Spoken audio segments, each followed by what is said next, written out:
الحمد للہ وکفا وسلام علی عبادہ الذین اصطفیٰ اما بعد اعوذ باللہ من الشیطان الرجیم بسم اللہ الرحمن الرحیم۔ ناظرین و سامعین حضرات، آج میں نے آپ کو سورۃ الفاتحہ کے متعلق کچھ باتیں عرض کرنی ہیں۔ سورۃ الفاتحہ یہ قرآن پاک کے ابتدا میں ہی ہے، اور فاتحہ اس کا نام اس وجہ ہی سے رکھا گیا ہے کہ یہ قرآن پاک میں شروع میں ہے، اور جب قرآن پاک کھولا جاتا ہے تو سب سے پہلے یہی سورت آتی ہے، اس لیے اس سورت کو سورۃ الفاتحہ کہا جاتا ہے۔ اور اسی سورت کا نام ام الکتاب بھی ہے، اور وہ اس وجہ سے ہے کہ اس کی آیات کو محکمات کہا جاتا ہے، مضبوط قسم کی آیات ہیں۔ اور ترمذی شریف میں پیارے پیغمبر صلی اللہ علیہ وسلم کا فرمان گرامی ہے کہ یہ پوری سورت ام القرآن ہے،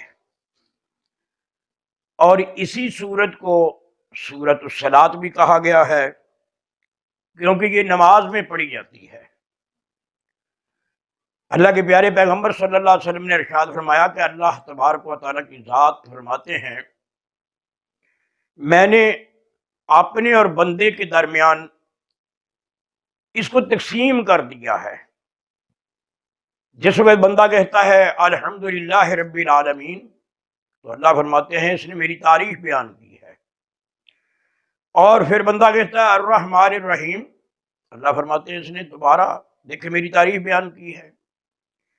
پھر بندہ کہتا ہے مالک یوم الدین، اللہ فرماتے ہیں اسنا علیہ، لیکن پھر اس نے میری تعریف بیان کی ہے۔ اور اس کے بعد ایاک نعبد و ایاک نستعین، دیکھیں اللہ فرماتے ہیں کہ کچھ میرے لیے کیا اس نے، کچھ آپ نے لیے، اب مانگنا شروع کر دیا ہے۔ پہلے اللہ تبارک و تعالیٰ کی تعریف، اور پھر بندے نے اپنے لیے اللہ سے سوال کرنا شروع کر دیا، تو اس لحاظ سے سورت کا نام سورۃ الصلاۃ رکھا گیا ہے۔ اسی کو سورۃ الشفا بھی کہتے ہیں۔ دارمی شریف میں ہے کہ یہ سورت ہر قسم کے زہر کا علاج ہے، اور اس کو سورۃ الرقیہ بھی کہا جاتا ہے، یعنی دم والی سورت۔ ایک دفعہ کا واقعہ ہے، بخاری شریف میں حدیث پاک ہے، صحابہ کہیں جا رہے ہیں، راستے میں پڑاؤ ڈالا، گاؤں والوں سے کوئی چیز مانگی کھانے پینے کے لیے، انہوں نے نہ دی۔ رات کے وقت ان کے سردار کو کسی موذی جانور نے ڈس لیا، جس کی تکلیف اس سے برداشت نہیں ہو رہی تھی۔ آخر ایک لونڈی یا غلام آتا ہے، مختلف مقامات پر گھومنے کے بعد جب آرام نہ آیا تو اسی قافلے کے پاس آ کر پوچھتے ہیں کہ بھی اگر کوئی دم کرنے والا ہے، اگر کوئی دعا کرنے والا، علاج کرنے والا ہے، ہمارے سردار کو کسی چیز نے ڈس لیا ہے۔ تو انہوں نے جا کر دم کیا، اور اس دم کے نتیجہ میں انہوں نے 30 بکریاں اس کو دی۔ پھر اس سے پوچھا گیا اس صحابی سے کہ آپ نے کس چیز کا دم کیا؟ بتایا کہ میں نے سورۃ الفاتحہ الحمدللہ رب العالمین یہ پڑھی ہے۔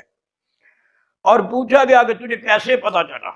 فرمایا کہ اللہ کی ذات نے جب قرآن کو شفا کہا ہے تو میں نے اس سورت کو پڑھ کر دم کیا، اللہ تبارک و تعالیٰ کی ذات نے اس سے اس کو آرام دے دیا ہے جی۔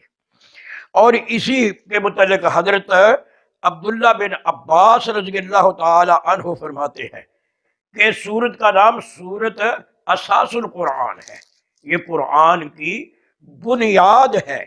اس میں کون سا مسئلہ ہے جو اس کی ابتدا میں بیان نہیں کیا گیا اور وہ قرآن پاک میں نہ آیا ہو؟ یعنی قرآن پاک کے ہر مسئلہ کا آغاز اس میں ہے۔ یہ یوں سمجھ لیجئے کہ یہ قرآن پاک کے مضامین کی ایک فہرست ہے، اور اس کے مطابق پورے قرآن پاک کے مضامین ہیں۔